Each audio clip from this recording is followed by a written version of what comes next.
So what if I told you that I'm building a LEGO BrickLink Designer Program set for half the resale price? Welcome to another video, and instead of paying £500 to £600 for the LEGO store modular building, I decided to part it out through LEGO's online PAB service, and it's totaled around £250, including the delivery charges. The way that LEGO's PAB service works means that I couldn't just place one big order with all the parts that I needed. So instead I had to split it up into about 7 different orders, and unfortunately I couldn't always reach the £50 mark to get free delivery. But it has been an interesting experiment, and like I say, I've still paid about half the price of the resale value for this set brand new in box. Here on my desk I have the numerous orders that I placed to get the parts and pieces. There are 1, 2, 3, 4, 5, 6, 7 orders. And then over here I have a couple of 2x2 bricks with a slope. And these are in dark bluish grey, although ideally they would be in light bluish grey. But I think as far as second best go, dark bluish grey is a good substitute. And I did take these out of my Mines of Moria set, which is my most disastrous experience of buying Lego secondhand on eBay. Yeah, there was a lot of parts missing, including large parts, which oddly were in the photos on the listing. So anyway, whilst it's incomplete, I've taken these parts out because I need them for this build. And then amongst all these parts and pieces, there's one part in particular that I'm excited to use, and that is a 4x4 printed tile with the LEGO logo. So instead of using a 6x6 tile and then applying the LEGO logo sticker that comes with the BrickLink Designer Program set, listed on LEGO's Pick-a-Brick service was this 4x4 printed tile, and I think a 4x4 is going to work a lot better in the scale of the LEGO city. And it's printed, so far superior to a sticker. Right now, my first task is to organise these parts and pieces according to their colour and size. And to do that, I've got these trays ready to use. And then I need to build my mills plate as well. And in order to do that, I've got a base plate in here. Well, that was a lot smoother and a lot quicker than I anticipated, so I'm very pleased about that. And yeah, I've got all the parts and pieces organised according to size and colour. And then I've got the instructions loaded up on my laptop ready to go. And here I have the mills plate. So I've gone for the 16x16 plates on top. There's 4 of them. And then underneath, a very minimal use of the 2x2 bricks, keeping it part efficient. I've got no intention of modifying this set. So yeah, I might as well just use the minimal amount of parts. And with that said, I am now ready to get into the build. So let's go. Well, this is going to be an interesting update. It turns out that I am missing a delivery. I thought I was only expecting 7 packages containing the parts and pieces, but it turns out that there's 8 in total, and that last one is on its way. It shouldn't be too much longer, maybe 2 or 3 days, hoping it's no longer than that, but we'll see. And so, yeah, I'm missing a lot of the black parts. I even emptied out the ones that I've got onto the table because I was trying to figure out why I couldn't find what I was looking for, and then I was thinking it's a bit weird that I haven't got any larger black parts and pieces. So I checked my LEGO account, and sure enough I am missing a delivery which contains those parts and pieces. So I've only managed to get as far as doing some of the tiling on the mills plate, so I'm gonna have to leave this for a little while. It shouldn't be too long when I can get back to working on this. Especially for the sake of the video. It should be like the next bit that I'm filming. So yeah, I'll see you in just a moment. Great news, the parts I was waiting for have been delivered, and there has been a bit of a silver lining to waiting for these parts to arrive, and that's that I've had some time to think about customizing this set. So I ordered some custom printed tiles from minifigs.me, and these are supposed to be Lego boxes, and they represent various themes. So on this one we can see there's Ninjago, Lego Friends, The Old Creator Expert, Minecraft, and then over here we've got Marvel, Star Wars, Lord of the Rings, Harry Potter and Jurassic Park. And I think it's going to be really fun to find a way to integrate these to the interior, so it looks like there's actual Lego sets on sale. And then down here I've been thinking about the window displays. So I want to do a Lord of the Rings one. So I've tried to represent a few of the Lord of the Rings sets, including the Shire, Minas Tirith and Barad-dûr. The Shire one, I do want to try and find a 1x4 plate. Right now I could only find a 1x6, which is why there's a couple of additional studs. And then for the other window, I'm thinking maybe a Star Wars one. That would be cool. And then elsewhere, I'm going to try and find a place for this little fella. So he's supposed to represent the upscale Darth Vader minifigure. So yeah, I'm just having a bit of fun with it, and it would just be nice to add some of these features to this set. I've got my desk set back up, I've got the parts surrounding me, and then on my laptop I've got the instructions pulled up, and I've got Michael Bolton queued up. So let's go for it, let's get back into this build.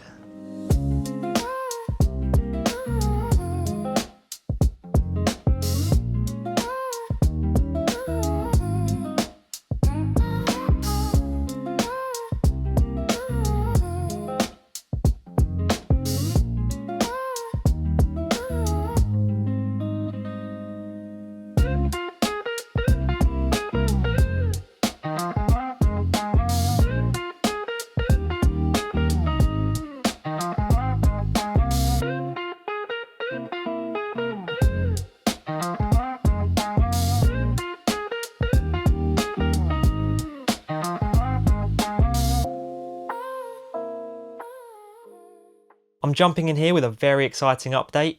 I've reached the point of the build where I've customized the displays. So in this window, I've got the Shire, Minas Tirith and Barad-dûr, and behind them is the Lord of the Rings custom printed tile. So yeah, this is supposed to be a Lord of the Rings display. And then over here, I've got a Star Wars display. So it features a life-size brick-built Darth Vader. And then there's a newly released Star Destroyer with a gift with purchase lightsaber. So yeah, that was just a bit of fun. I thought it was a nice little touch to have that gift with purchase reference there. And then in this display within the store, there's a train that came with the set. And to me, I'm repurposing it, and it's supposed to represent the Hogwarts Express. And then on the other side of the display, I've designed a little Millennium Falcon. So that's representing the UCS one. And yeah, it's just boosted my enthusiasm for the build. It's just nice to add something different, and I'm really excited to see this set now in the Lego City. Now, unfortunately, I am missing parts and pieces, and that's because I've either forgotten to order them, I've overlooked them when I was parting out the set, or Lego haven't included them in the order, in which case I need to contact them and find out whether I am going to be refunded or they can still fulfill the order, which I would prefer. But yeah, on my part, there are parts and pieces that I forgot. And for example, any parts and pieces in a standard blue, I can't even replace them because I don't have many parts in my inventory for those. But I was able to find these 1x1 round plates to go in the pad wall. But besides that, yeah, I can't substitute them. But thankfully, there's nothing crucial to the build. It's more decorative elements. And then in another case, very strangely, I've got a 1x8 that's broken in half. So yeah, not ideal by any means. But what I've done is replace the 1x8 with a 1x6 and a 1x2. So yeah, just making use of the parts that I've got elsewhere and trying to make up for the broken part or the missing parts. And I'm pretty sure that the parts and pieces that I'm missing would have a minimal effect to the cost of parting this set out. It's just unfortunate. It's the inconvenience of it, but it is what it is. I'm really enjoying this build though, and having done these custom displays, it's really boosted my enthusiasm. So I am going to crack on, and hopefully the next update will be when this Lego store is completed and is being placed into the Lego City.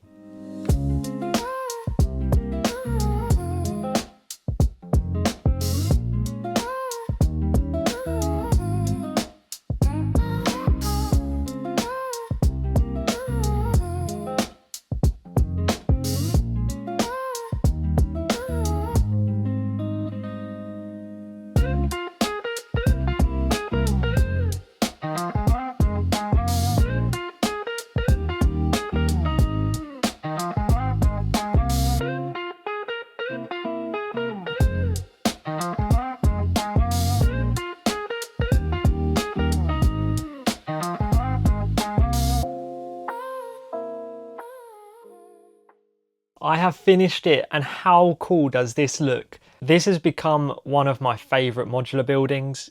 It's up there with the Tudor Corner. The Tudor Corner is my first favourite, and this is in a close second, I think. I'm so pleased with how this has turned out. So before I take a closer look, I will just say that there were parts and pieces that I've missed when I was ordering, and there were also parts and pieces that weren't packed. So I need to chase that up, find out how I can claim those parts and pieces that they forgot to put into the order. And then for the parts that I haven't got, I've been able to substitute, and it's worked out really well. On the front here, I am missing a couple of parts. There's one that's supposed to go there and on the other side as well. The parts that I'm missing, I did order, but they weren't packed. And like I say, I'm going to contact LEGO and find out how I can claim those parts that I didn't receive. And then hopefully those parts will be delivered and I can add it to the set as and when. But like I say, it's got a minimal impact on the set overall. I've still managed to build the modular building, so yeah, we're all good. And yeah, let's take a look over it, because I'm so pleased with how this is turned out. It really is up there, one of my favourite modular buildings. So down here I've got the custom printed tiles, and I wasn't able to find a way to integrate these at this point. I am ordering some 1x2x2 bricks with the 4 studs on the front, and then I can attach these on and then place them on the shelves inside. Taking a look at the front, there are these boxes, and I'm probably going to remove them, because what I would like to do is a little bit of a storytelling. I mean, this set has really got me thinking about the minifigure storytelling. I haven't got the minifigures with the set because I parted it out, and yeah, I didn't need to order the minifigures at this point. But this has really had me thinking about the storytelling possibilities. So I'll probably remove these boxes here, and then I would like to have some minifigures lined up outside the store as if it's a release day. I think that would be a bit of fun. And then in terms of the storytelling, I like the idea that the Star Destroyer is the new release with the lightsaber gift with purchase. And so what I might do is order a few more of these custom printed tiles with the Star Destroyer, and then create some boxes for the minifigures to be lined up in the store purchasing. And then over in the other window, I've got a Lord of the Rings display. So we've got the Shire, Minas Tirith and Barad-dûr with the custom printed Lord of the Rings tile behind. I don't know if there's a bit of glare coming off of the transparent tile for the window, so it might be a bit tough to see. But yeah, there's the custom printed tile. And of course, for obvious reasons, it doesn't say Lord of the Rings, it does say fantasy. Yeah, of course, copyright, so. And then there are these flags. Now there's supposed to be 4, but I didn't order the blue one. So yeah, I'll have to make up for that. And once I've got that part, I'll be able to add it to the set. Now, something that I really like about this set are these gears at the top here. They are so decorative. They don't work, they don't actually function, which it would be really nice if they did, but I don't mind that they don't. I mean, I'm not actually going to be spinning them around anyway. But yeah, as a decorative piece, they work really well. I think the designer deserves a lot of credit for taking the time to add this. It just adds something a little bit different to the set. It could have just been a plain finish, but it was nice of them to think to add something different. Just taking a moment to look at the underside of the roof here, because there's an example of where I substituted a couple of parts. So these light bluish grey plates should have been yellow, matching the rest of this part of the build. And I got away with it quite lightly. I had these light bluish grey parts to substitute, and it's worked out well. This part of the build is hardly noticeable once it's put on display. And then also, this is a nice example of where the designer's given some thought to the details to have the light fixture on the ceiling. Okay, let's have a little bit of fun and take a look at the store from a minifigures perspective. So as we enter, in the middle here, I have a display of some of the Lego sets. So I made this Millennium Falcon myself. I think it does the job, just like a micro or nano scale Millennium Falcon. And then the other builds include a train at the back, a boat and Wally. So Wally and the boat were the original products to go in the window display, and then I've just decided that I would reposition them here on a display. I didn't want to waste them, and I do like that there's a Wally reference. And then the train, I think I mentioned earlier in the video, but I'm repurposing that in my mind as the Hogwarts Express. I've got to have a Harry Potter reference in there somewhere. And then if I can bring the camera round, on the shelf for the time being is a nano or micro scale figure, and that is my representation of the recently released upscaled Darth Vader minifigure. Yeah, I know it's not exactly obvious, but it's just a fun little reference, an Easter egg. Now bringing the camera around, we can see what is possibly the most iconic reference in this set, and that is the pab wall. Yes, this is really, really cool. I was missing the transparent round tiles to go on the front of these dome parts, but it's really not affecting the build at all. So I don't mind that I'm missing those. And yeah, it's a great selection on that pab wall. This one here is empty. Whatever's supposed to go in there, I didn't order. I'm assuming I didn't order it, but I could just play along with the idea that this is a very popular part that is now sold out. And then bringing it round to the checkout, we've got a 2x2 printed Lego tile there. And then the checkout is looking a little bit empty. So I would like to get some minifigures of the Lego store employees. Something that I've been thinking about is the fact that there's not a lot of jumper tiles in this set. I don't think there's any. Well, there's a couple behind the till, but in terms of the rest of the store, there aren't any jumper tiles to place minifigures. So I'll check my inventory. Otherwise, I'll be ordering some white jumper tiles and also some light grey so that I'll have the flexibility to place the minifigures around the store. And then, like I mentioned a little while ago, it would be nice to have some minifigures queuing up with Lego sets. So whilst I'll be ordering some more of these Star Destroyer tiles, maybe I will be ordering some more of these ones as well. And whilst I'm still here looking at the front of the store, I should mention that I replaced these 1x2x5 bricks with masonry bricks, and I've used the straight edge side. And I prefer it. I really like the look of these masonry bricks compared to the original design. That's just my preference, and yeah, maybe it just offers a different idea. If you can't get hold of those 1x2x5 bricks, there are other ways.